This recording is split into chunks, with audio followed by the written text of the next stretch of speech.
Hello, friends. It's a beautiful day today, isn't it? Welcome to Screen Pass. I'm your host, Zach McDaniel. Let's jump on in to the good world of college football. I'm going to give you my top performers and performances, starting with number 5, the UCF Knights. 5-0. Memphis goes to Central Florida, and Central Florida shocks, not really shocks them, but you know, beat them really bad. 40-13 was the final score. Uh, they just dominated the whole game. I think it was like 40-6 or 40-7 uh, until like the final seconds of the game, and then Memphis scored a touchdown. Uh, but they ran for 350 yards, had 603 total yards of offense, forced four Memphis turnovers, uh, just a blowout. Uh, Central Florida looked really good start for Scott Frost, Central Florida head coach. Number 4, Clemson Tigers. They have now beaten 3 top 15 teams. They beat Auburn, who was a defensive oriented team. They beat Louisville, which was an offensive oriented team. And now they beat Virginia Tech, who is probably better than both of those teams. And they have an offense and a defense, kind of a balanced attack. They beat them. So, yeah, Clemson is for real. Again, we're probably going to see another rematch at the end of the season. Clemson, Alabama, part 3. Number 3, top performers, Saquon Barkley. What can't this guy do? He threw a touchdown pass in the 45 uh, 14, I think it was 14, 45-15 win against Indiana, something like that. Uh, Threw for a touchdown, had 4 receptions for about 50 plus yards, and a 98-yard kickoff return for a touchdown. Heisman. That is that's probably who is going to win the Heisman. Saquon Barkley, ladies and gentlemen. Number 2, Mason Rudolph completed 27 for 38 of his passes. Uh, he had 376 yards, 3 touchdowns, rushed for 50 yards, and added 2 touchdowns in the win against Texas Tech. He's up there in the Heisman conversation with Baker Mayfield and Saquon Barkley as well. I think. I mean, he did have a 95-yard pick six, but hey, still impressive numbers, nonetheless. Number 1, Bryce Love, Stanford running back, 301 yards rushing in this game uh, against Arizona State. That would be a school record for rushing yards in a game. He came into the game against Arizona State averaging 190 plus rush yards a game, 10.8 yards a carry. This is what gets me. He is now entered into the Heisman race as well uh, after this performance. But Bryce Love has 1,088 rush yards in 5 games. That would be the 4th most in FBS history through 5 games. And at this rate, he's probably going to get over 2,000 yards, maybe, if he keeps going at the pace that he's going at. right now.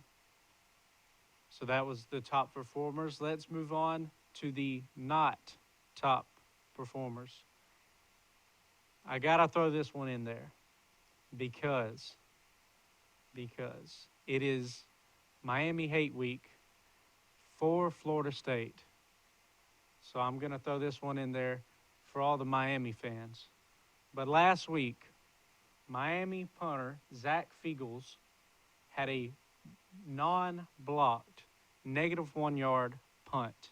And I've never seen that before, a -1 yard punt. So, yeah, I just threw that one in there. That would be number 5 for the not top performances. He did bounce back after that, kicking a not -1 yard punt. But I got to throw that one in there. The Miami fans should enjoy that. But number 4, BYU.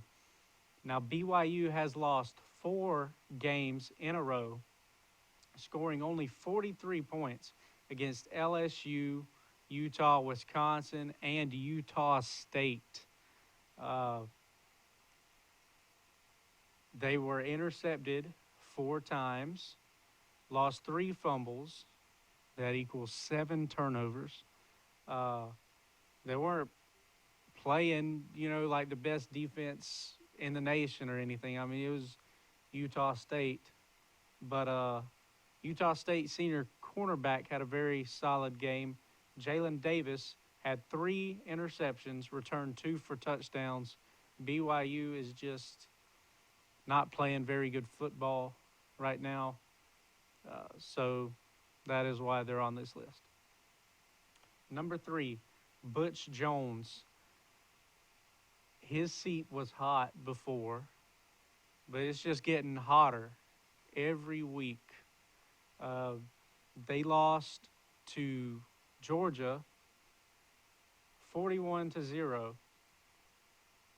This is the first time since 1994 that Tennessee failed to score a point in a game, and they did it at home against SEC rival Georgia. So yeah, Butch Jones in a mess. Number 2, Florida State's offensive line or blocking. Usually I wouldn't put teams that won on this list. They beat Wake Forest. A couple of weeks ago, I put Tennessee on the list, but only because they beat UMass. 0 wins, 17-13 win. They didn't look very impressive. So I put Florida State's offensive line on here. They allowed 17 tackles for loss against Wake Forest. Some of that wasn't the offensive line. Some of it was just the wide receiver blocking, tight end blocking, stuff like that, running backs. I watched that game, and James Blackman, this is one play that happened. James Blackman snapped the ball. As soon as he snapped the ball, he got sacked. So, yeah, they didn't look very good, offensive line. But they have a big test, big challenge coming up this weekend against Miami, who has one of the best defensive fronts in college football. The number 1 not top performer / performances for this week, the LSU Tigers. LSU lost to BYU 24-21. Not BYU. LSU lost to Troy 24-21, which is LSU's first loss to a non-Power 5 school since 2002. This snapped a winning streak of 49 consecutive non-conference home games. That is the nation's longest streak, dating back to 2000. Troy came into Death Valley at night, won 24-21. regardless of how good LSU is or how bad LSU is, they went into Death Valley at night. That's just a tough atmosphere to play in, and they won 24-21. It's just almost unbelievable. But Troy pulled off the upset, and that is what takes us to the next segment, upsets of the week. Let's start with number 3. Memphis at Central Florida. Talked about this earlier. Central Florida off to a very good start. Memphis, weeks before, had just upset UCLA. And now Central Florida upsets Memphis. Very good win for Central Florida. Number 2, USC at Washington State. This was a very entertaining game for those that watched it, that stayed up to watch it. I did not. But very entertaining game. Sam Darnold versus Luke Falk. Luke Falk emerged victorious after a Sam Darnold fumble. But very good win for Washington State and Mike Leach. Number 1 upset of the week. Troy at LSU. Like I just said, Troy beat LSU 24-21. Very good win for Troy and their football program. All right, moving along. New playoff predictions. So I had originally picked Florida State to be in my Final Four. No way, Jose. Scrap that. Clemson is in there at number 1. Number 2, Alabama. Number 3, Ohio State. And number 4, USC. I still think USC will make it to the playoffs. They'll go, they'll run the table, win out, and they'll make it. They'll be there at the end. Everyone else is going to have 2 losses. They're going to have 1 loss to Washington State. Yeah. And then Ohio State, they lost to Oklahoma. I still think they'll be there. They'll beat Penn State, beat Michigan, run the table, whatever. And they'll be there at the end. Everyone else is going to have 2 losses, not them. They will win the Big Ten championship. And there you go. Picks for Week 6. Last segment of the day. Let's start off with the Thursday night football game. Not NFL, not Buccaneers and Patriots. College football. Louisville at NC State. I really want to pick NC State. Ryan Finley playing good football. Defensive line for NC State is dominant. But you cannot stop Action Jackson unless you're Clemson. NC State is not Clemson. I'm going Louisville right here. It's going to be a good game, though. But I'm picking Louisville and Lamar Jackson. Number 5, Washington State at Oregon.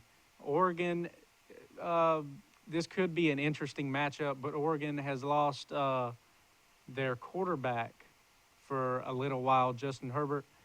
I think they have some more injuries, like Royce Freeman. He's a little banged up. And because of that, I'm going Washington State. Luke Falk, they just got a very good win last week, Friday night, against USC. They're going to get another very good win against Oregon in Eugene this weekend. Washington State. Number 4, LSU Tigers at Florida. Now, Florida will be out, will be missing one of their wide receivers, Tyree Cleveland, their best wide receiver. But it's not going to matter. I'm picking the Florida Gators on this one. LSU looked terrible the past like 3 weeks. They're not a very good football program right now, uh, unless Coach O can get them rolling. It's going to be a long season for the Tigers. I'm I'm going with Florida for this one. Number three, we have Miami at Florida State. Tough matchup.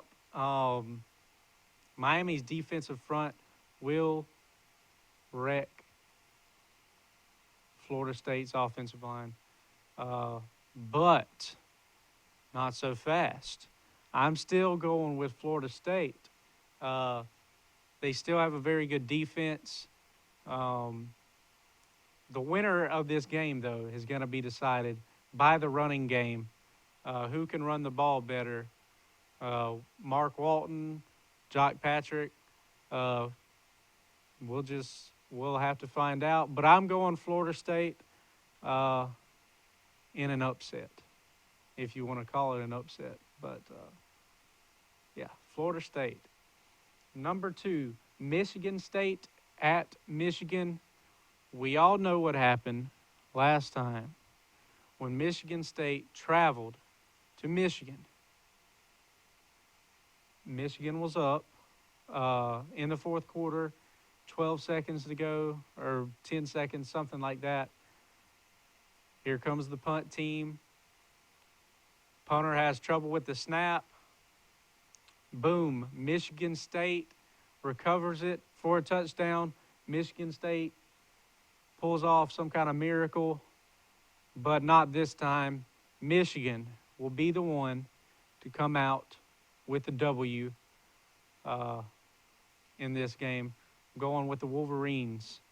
And the number one game for week 6, West Virginia at TCU. A very interesting matchup. I picked West Virginia to win the Big 12, but here comes this TCU team, this Horned Frog team. They got a good defense, pretty good offense. They just came out of nowhere, upset Oklahoma State a couple of weeks ago. I'm taking the TCU Horned Frogs. Gary Patterson will get another big win this weekend against the West Virginia Mountaineers. TCU all the way. And that is it for this episode of Screen Pass. Make sure you go on Twitter and follow Screen Pass at screen_pass. I'll be retweeting some stuff. And yeah, that's it. I hope you enjoyed, and I will see you next week on Screen Pass.